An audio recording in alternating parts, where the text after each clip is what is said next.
So as promised, I am back with the Tenderloin Guy himself, Rick Garrett, and we have some other great snacks to review and some chatting as usual. Yeah, thanks for having me back. This last one was so much fun. Yeah, I had a ball with that, and I actually got reminded of it when I was sitting and editing it together with the theme. And it was like, I really do think we should do this again. Let's do it. And I think too, and I'll put you on the spot on camera. I really would like to make this a regular feature because I think people would have a really good time watching always it. We'll certainly find out. Yes. But I thought for the heck of it, we jump right into something and reach around. We'll start with sweet again. So this is something that I saw on the shelf. This is another Trader Joe's thing. Now, this one gets with a little storytelling. Okay. Before I ate vegan and gluten-free and all this, there is a confection, I'm going to call it, that we always had in the house. It's called halva. Is that a Jewish? I think so, but some people, there's different versions that I think are just Mediterranean, because when I look it up, there's all different kinds of things called halva, and the one we had has like a sesame seed base. And the thing is that the traditional one we used to get had egg whites, and I was always unable to find any, and it wasn't like my go-to anything. Right. But literally, every once in a while, halva, just, what is that, nostalgia, something right. for years as a kid. And there was one that I have seen on the shelf at Walmart, and I've tried that, and because I like to be organic when we're doing this here, and one I haven't tried. So this is actually a vegan one that I found at Trader Joe's that I've not tried. Handcrafted tahini based sweet. Made in Greece. So that kind of gives it that. So, like I said, we're opening it. And these are cute. They're in little... Oh my goodness. They look, and I guess it's supposed to indicate that that's a serving for you. This, of course, I always say is the Big Nosher serving right here. So organic marbled. Yeah, and that's actually the halva I remember always came in, like, I'm going to call it vanilla for the lack of anything else. There was a marbled, which was always considered the most popular or the most common.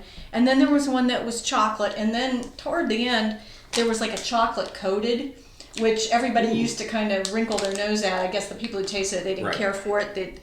Because chocolate coated always sounds good, but I think if this texture is anything like that, you might understand why you wouldn't coat it. So... This is cocoa vanilla flavored. Yeah.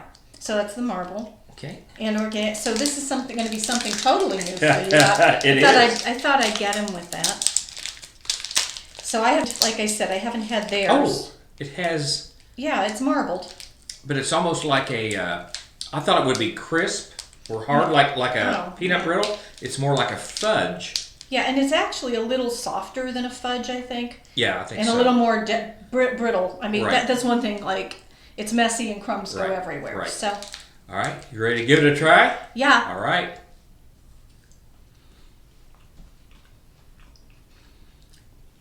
Oh, this is good. Okay. So now, this is interesting because we're going to come at this, I'm going to come at somebody who's had halva before, trying a vegan gluten-free version, and you've never had anything like this. No, this is not even vaguely familiar to me. Yeah. So I'm trying to think of how to describe this texture. And the word I'm thinking is not very appetizing. Right. But this is appetizing. It's got a vaguely chalky texture to me. I've always said like sandy. Sandy? Yeah. And this might be an unappetizing thing too, but when I was a little kid and used to like have a sore throat and it was starting to go away, I always said my throat felt like I had halva in my throat. Oh. So that scratchy feeling. So to me, and everybody's palate's a little bit different. Right, yeah. The cocoa is the prevalent flavor in this. I can detect a little bit of vanilla, but not very much. The cocoa flavor is pretty And in my case, what's interesting about it is this particular one for me seems a little too sweet. Because like I said, I've had another brand and it's a little more, and I don't remember, this is interesting, I don't remember how sweet or overly sweet the original was. But I think if I was like really, really craving it, this would certainly be an option. It is quite sweet. Do you have the bag there? I was going to look at the, let folks know what the... Yeah. So the serving size is 2 pieces. Ooh, okay. 170 calories per serving.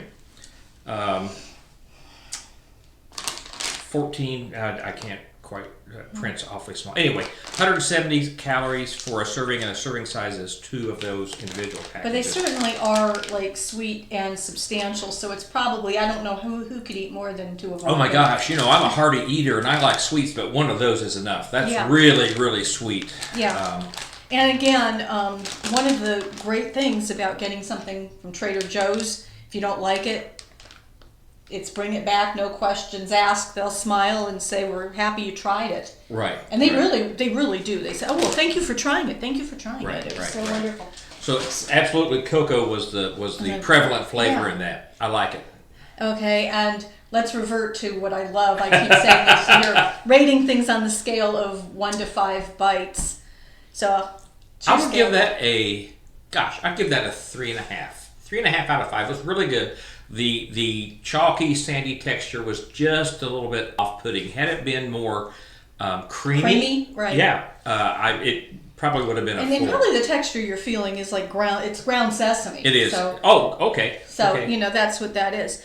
For me, I guess my rating would be in around there too, because like for me, it does satisfy the halava taste I would have, but it did seem a little bit sweet. It's quite sweet. And if I had my druthers, and I'm not going to mention it here because we're not talking about this one, but the one I had tried previously that I found at the other store. So that was a lot, Yeah, it was good. If you're craving a candy bar type thing, but don't want a candy bar, I can see that being a decent substitute. Yeah. So we were talking like last time too. You were heading out to review something new, and so between our last snack reviews. Any good tenderloins lately? It's like So I had a bad tenderloin. Oh really? My last review, a Tenderloin Guy, just look him up, or just look me up. My last review was less than stellar. I gave it a 2 out of a 5. They served it as a breaded tenderloin, and without going into too much detail, there's a difference between a breaded tenderloin and a breaded pork chop. They're 2 different cuts of meat. Right. And so they were selling it as a breaded tenderloin, but it was a breaded pork chop. So that was disappointing. Yeah.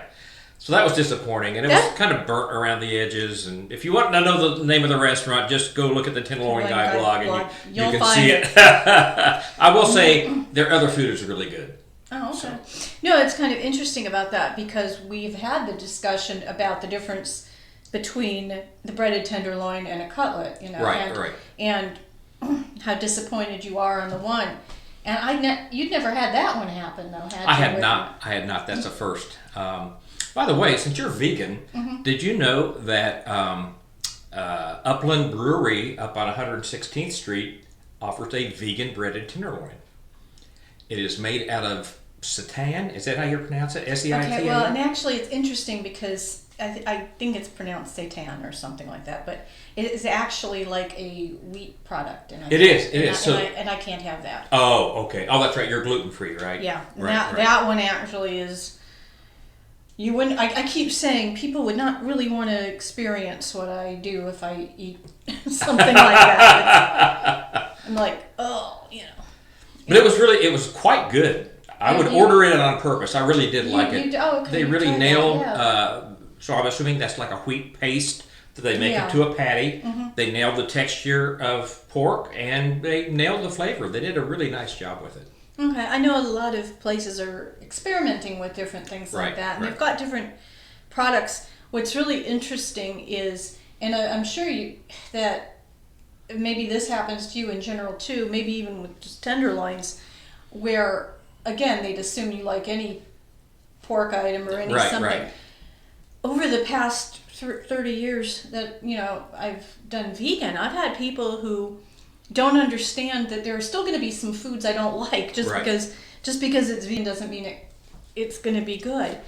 And so that's another like interesting experience that we have with the food. And I know just, to maybe here's this restaurant thinking, if you like tenderloin, it's a pork chop, so what? Maybe that's kind of a thing. So no, that is interesting to know, and I guess that's something for anybody out there who can eat that. Right.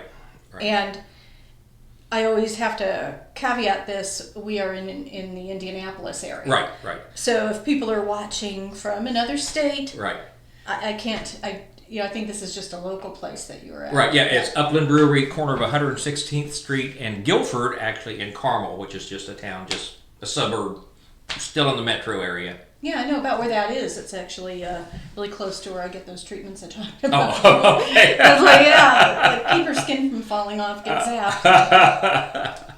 Okay. So, we're going to do savory next. Okay. I like bouncing sweet and savory back and forth. Now, it's interesting. This is the brand, and I swear I want to go, that's pronounced Booyah. Booyah! Booyah! Well, that's right. I love it. Okay, so this is crunchy seasoned peas. Interesting. Rich, fragrant spices dusted over delicious, crunchy garden peas. And like I said, I always try to go, and it's healthy? No, snack food isn't always going to be healthy. Right. But it sounds healthier, right? It does, right. I'm eating my vegetables, right? That's how you go with it. So I've had wasabi peas. I don't know if you've had those. I've had those too. Same kind of peas, just prepared differently, I think. Yeah, I have a different seasoning. Yeah, by the way, what did you think? Did you like the wasabi? Oh, I love wasabi peas. Yeah, I did too. Yeah. Well, you like spicy. I do. Yeah, somebody else around me was like, oh, and I'm like, no, I like these. Don't worry about me. I'm fine. So, ooh. I see a lot of things. Oh, very savory. Yeah. Oh, I like that. Yeah, I actually, and if you saw the last one, I do tend to include the smell. I'm going to say that because some people are, why are you sniffing the food? Like, that has a lot to do with it. The aroma does. The aroma actually has a lot to do with it, and sometimes the aroma has been more pungent than the flavor. Right. So then we know that too. So, what do you want first here? Thank you. Okay. Booyah. Booyah. Booyah. They just look like a pea. Yeah. A little dried. Interesting. Yeah, so, okay. Ready? Here we go. Ooh. I'm getting it. Yes. I am getting the flavor. Oh my gosh. Oh, I like these. I think you found a new snack you like. I like these. Yeah. Oh. Have you ever had parched corn? Well, I know we had like the little corn nuts that other time. Yeah, it's very similar to corn nuts. This reminds me of parched corn, if you know what. This is really good. You see, the two of us just kept eating. That's a sign. I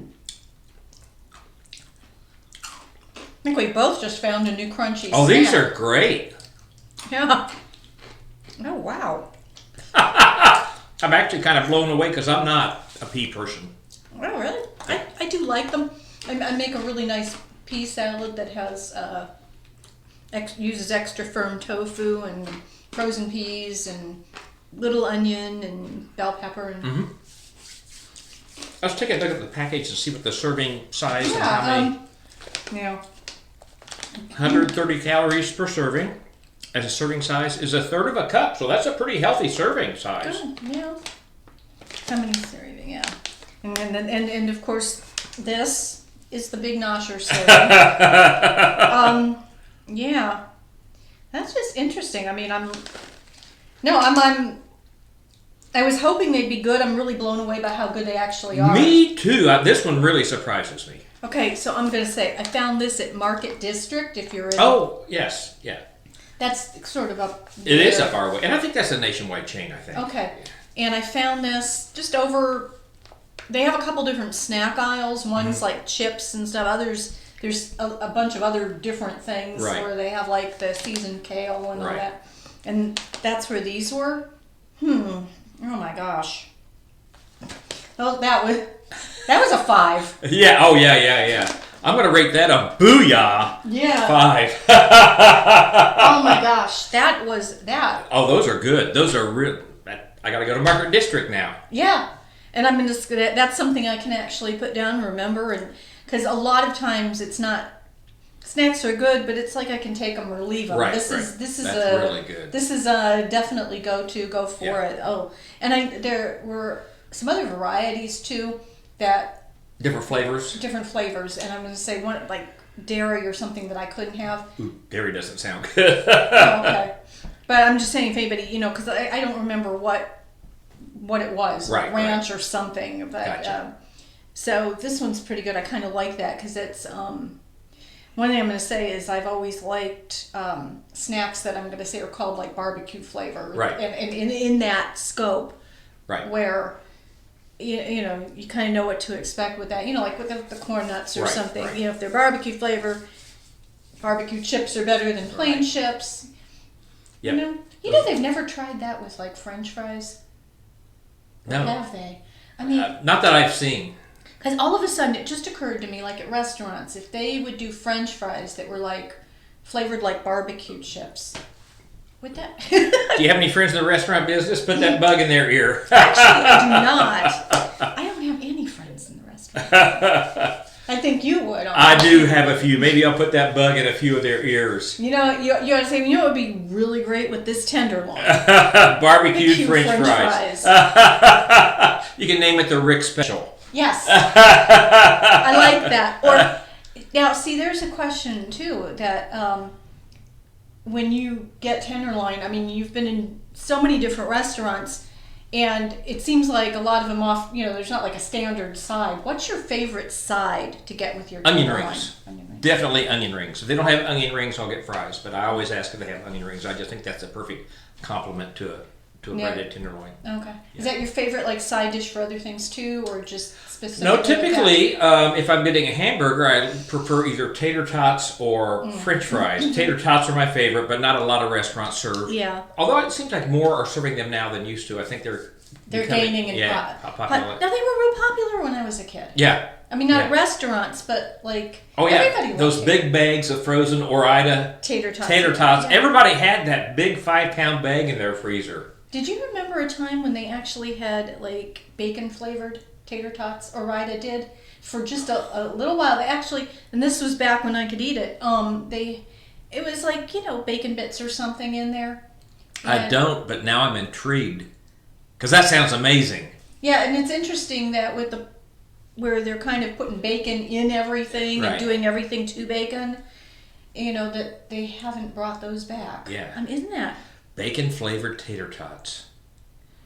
I'm liking this idea. Yeah, see, so we got that, and we got the barbecue fries. See, we're the creative end. Somebody out there has to make it happen. Yeah, somebody else is the executor. They make it happen. We'll come up with food ideas all day long, restaurant people.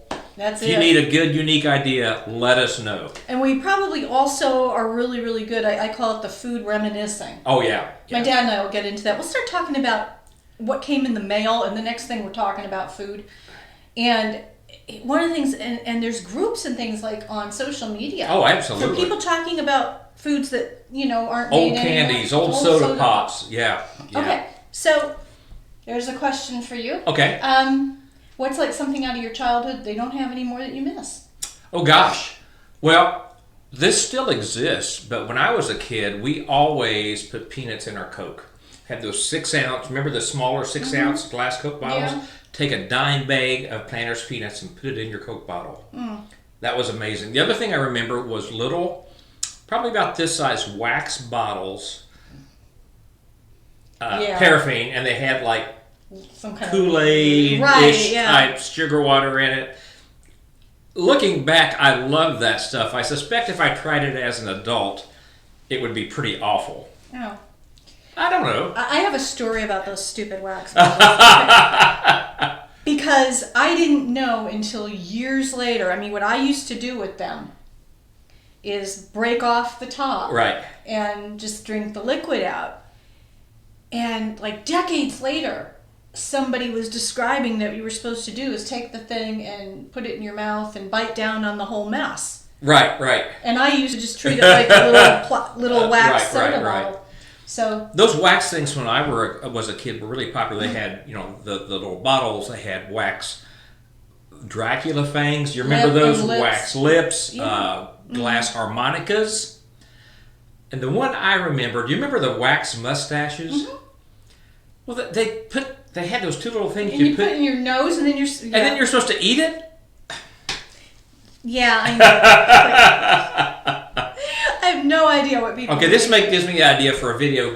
Go to a vintage candy store and get some of this stuff, and I think that would be great. Okay, now see that. If it's food related, you and I are going to do it, and we'll put it out here. And I think everybody will get a kick out of it. Right. Yeah.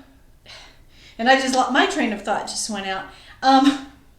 What was interesting is, I used to see some things when I was a kid, like in vending machines. Right. That, for some reason, just the fact that it was in a vending machine intrigued me. Made it taste better, didn't it? Yeah. Yeah, I remember they had a candy called Chuckles. Remember Chuckles? They were like I know what those are. Those are like I always say those gelled candies. Yeah, they were like a jelly. They had crystalline, a crystalline sugar coating on them. And I remember my dad was a big fan of Tootsie Rolls, so he always had a big bag of the little bitty Tootsie Rolls. But I remember you could go to a vending machine and get like one big Tootsie Roll. Remember those? Well, I actually remember. I never saw those in the vending machine. I did see them at the counter for Indianapolis people, and I don't know how far, but used to the candy selection at Hooks. Hooks Drugstore, of course. Yes, they always had Hooks. Yes. Yeah, and they had the great candy selection, and absolutely. My favorite thing to get out of the vending machine is a little bag of the smoked almonds. Oh. My wife likes it. She eats those as a snack a lot. Yeah, the smokehouse almonds. Yeah. So that was one of my favorite things. It was like something you could get that they actually now they have the cans. Yes. Just go. At the time, it was really only these little bags. One of the things that I remember, and I've never seen anybody actually talking about it, but you remember they came in a bag, and they looked like little waffles, but they were. It was a cheese cracker with some kind of a cheese filling. I do vaguely remember that. Yeah. Okay. Yeah, not your typical, not like I forget what the brand, not like the cheddar orange cheese and cracker. This was something different. I know what you're talking about. Yeah, I mean, it was an orange color, but it looked like a waffle. Right. And it tasted a little different than like the Planters brand or whoever makes like the peanut butter crackers and the cheese crackers. Google, I'm coming for you after a while because we're going to look all this stuff up. I figure the old food, like I said, there's a lot of groups out there now where people talk about these things. Who remembers this? Right. And it's interesting because a lot of the stuff kind of goes away without you realizing it. Right. And then when you start looking back on it, it's like, I miss that, and wasn't even really that good maybe then. I don't know. But it's the memories. Yeah, so for those of you watching, let us know in the comments, do you remember putting peanuts in your Coke? And also, do you have a favorite food from your childhood that isn't around anymore and you'd like to see back? I just think that kind of I love that kind of stuff, yeah. I love that too. So something new now. Are we back to sweet now? Yeah. Okay. Now, this is interesting because another thing that I used to love, now, we talked about this. Coconut is one of these love-hate things. Right. I don't think there's anybody who just says, well, I don't mind coconut. Right. I've had people that either love it or they cannot stand it, and that's the thing. And growing up, we're filming this coming up on Passover. I don't know when it's going to air. It's going to be Passover. But the treat they always used to get was the Manischewitz coconut macaroons. That's another thing that has egg whites. I remember those. Yeah. And they still have them, and there's 50,000 different flavors of them now. But I miss macaroons, and I thought these looked like original coconut cookie vanilla bean. Ooh, I like and cookies. These are vegan, gluten-free.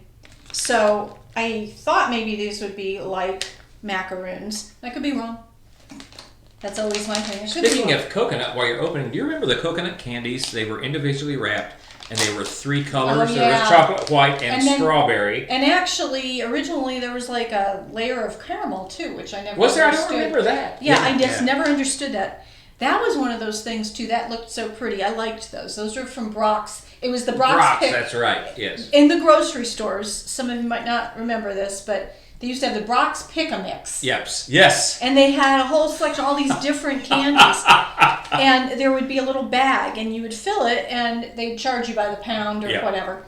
And one of the selections was these. And actually, there was a big discussion in one of the groups a couple months ago, where do you remember these? Oh, I hated them. And I'm like, no, I loved those.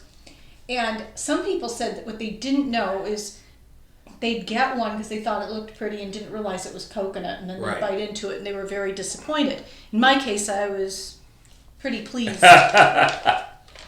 Ooh, it smells good. Oh my goodness, that smells like good. Coconut. Yeah, okay. I'll let you help yourself. Thank you. So it looks like a coconut. It looks like a coconut marshmallow almost. Yeah, or a part of one. Yeah. Okay. So we'll see if this is like yeah, we're both showing here. It doesn't have that macaroon look what I'm talking about. It's got a nice firm texture. Yeah. Oh yeah. Okay. Here we go.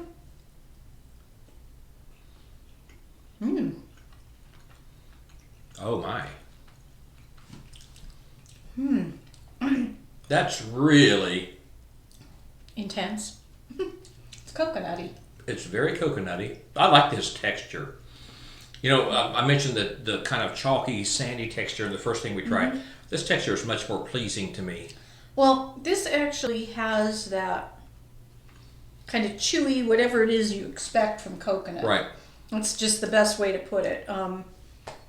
It's not quite the texture of like the Manischewitz macaroon, but certainly it's... I like this a lot. I picked some good ones. Yeah, certainly if I wanted a macaroon, this would... We'll send you home with a doggy bag. Okay. I did last time. My wife really liked everything, but especially those plantain chips that we tried last time. Do you know that was our favorite, though? It was, yeah. Do you know, it's interesting. We had a whole discussion. If you haven't, go back and watch the first episode with Rick, where we tried the Cinedragons, those gummy. And I took some to my sister, and she didn't seem to hate them as much as we did. Now, what was really interesting is she said she could taste the cinnamon. Really? Neither one of us could. Right. I didn't know. But okay, yeah. It was different. But she said it was more like a jujube texture, which I don't know a jujube from a gummy bear. Right. Hey, that's the new. Somebody doesn't. If you're criticizing a food person, that person doesn't know a jujube from a gummy. You know the line. So what do you think of that? That one, like I said, that one really, if I wanted a macaroon, that definitely would satisfy that particular craving or taste or whatever. I'm not going to jump right in. It's not in the category of those peas, so I'm not going to give it a 5. No. Now, this one probably like a 3.5 bites for I was me. thinking a 3.5 also. So like the first things we tried, this is very sweet to me. So, that was a very small serving. That's all the sweet I want for a while. Yeah. Oh, this is kind of small. 2 pieces is a serving. Wow, I'm surprised it is 2 pieces for a serving. Well, I now guess this one, on these, on the Havla, or however you pronounce that. Halva.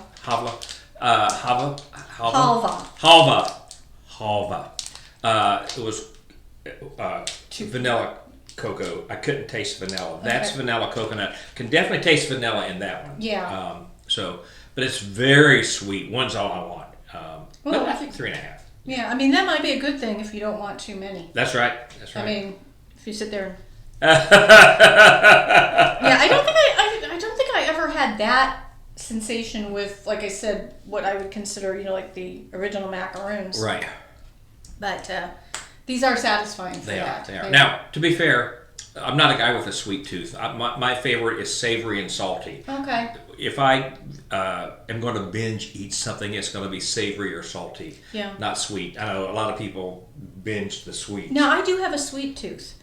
But again, I'm kind of craving driven. Right. And sometimes I'm not craving something sweet. Sometimes I am just craving, I've craved salt, you ever have that where you have a taste for something, you have no idea what it is?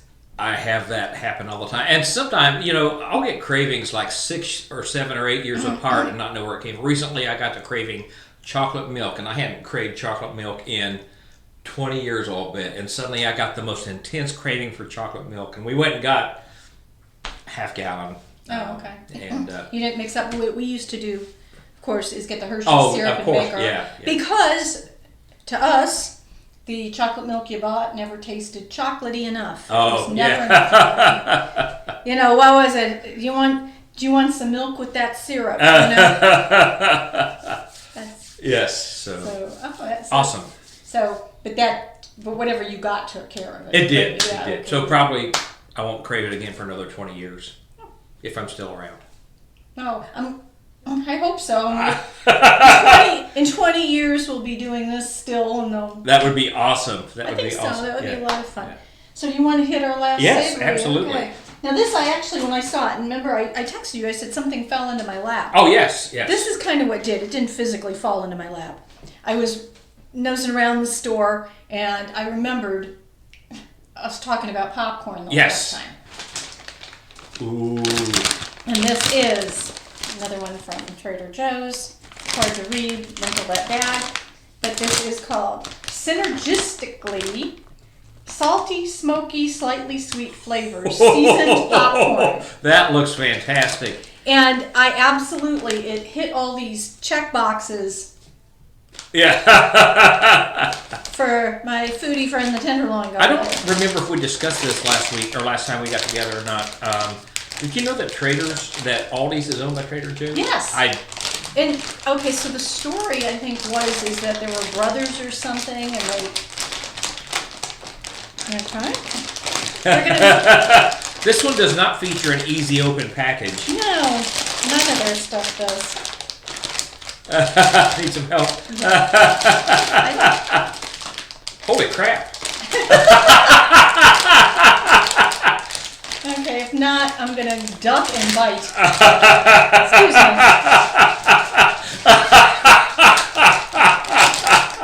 I'm not delicate. I got to get in there. We were going to get in there one way. Oh, it smells good.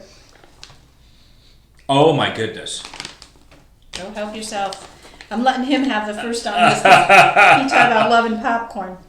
So it looks vaguely like cheesy popcorn. Yeah, but that is it Chester's brand that's so popular around here? I think so. Oh, I don't remember. Yeah. Okay. Here we go. Ooh, that's got a kick. Mm-hmm.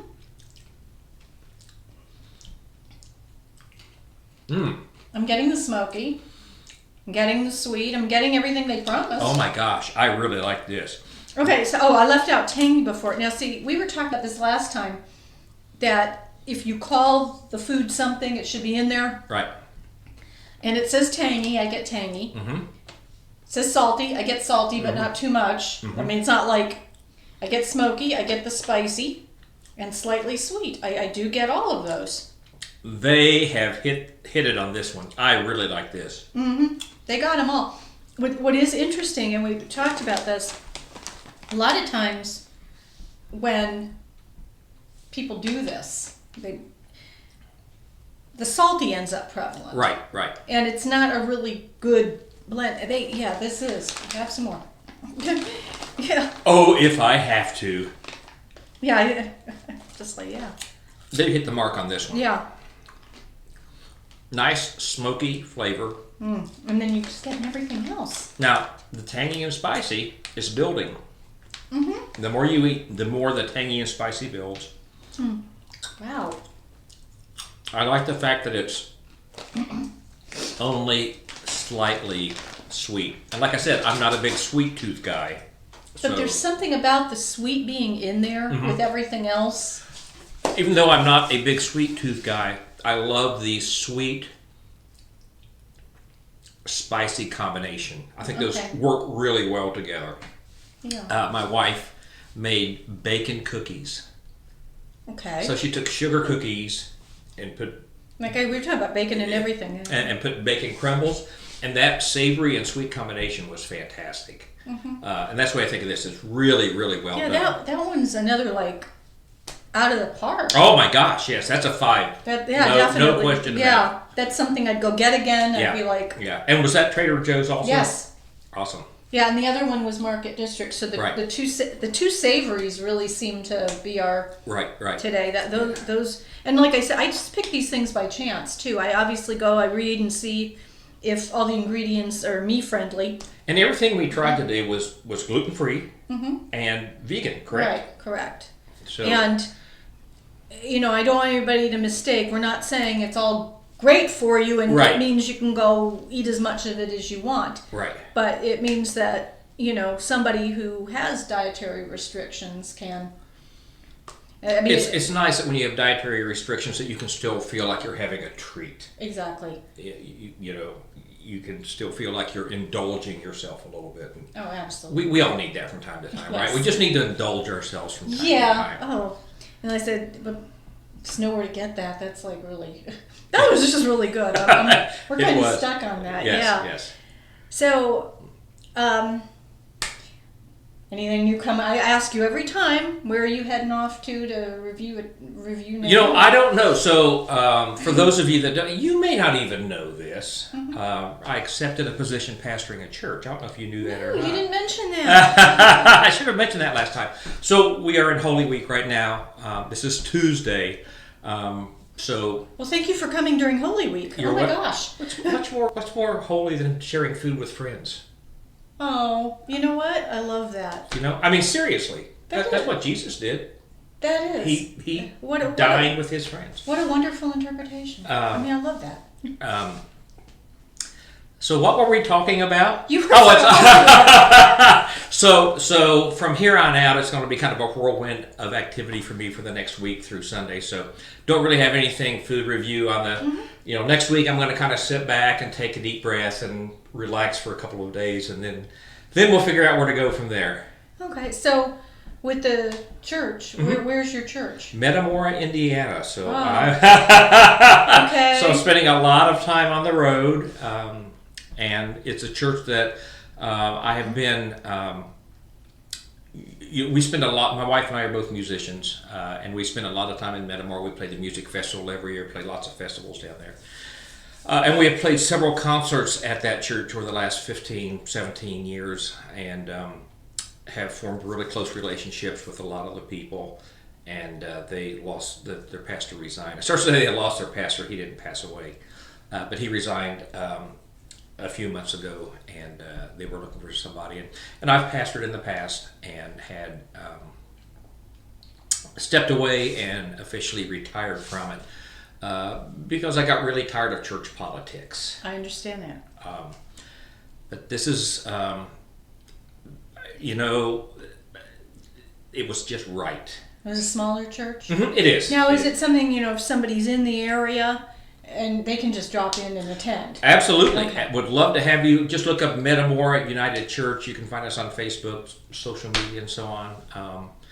The church is 175 years old. The current building was built before the Civil War. Wow. So they've been a congregation in that town for nearly 200 years in various forms. They started out meeting in a blacksmith shop.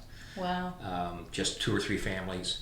So for a church to survive that long, there's got to be something pretty special about it. It's got some real history about it. The building is amazing. It's still got the old bell tower that we ring the bell on Sunday mornings with the rope, Oh my gosh. Yeah.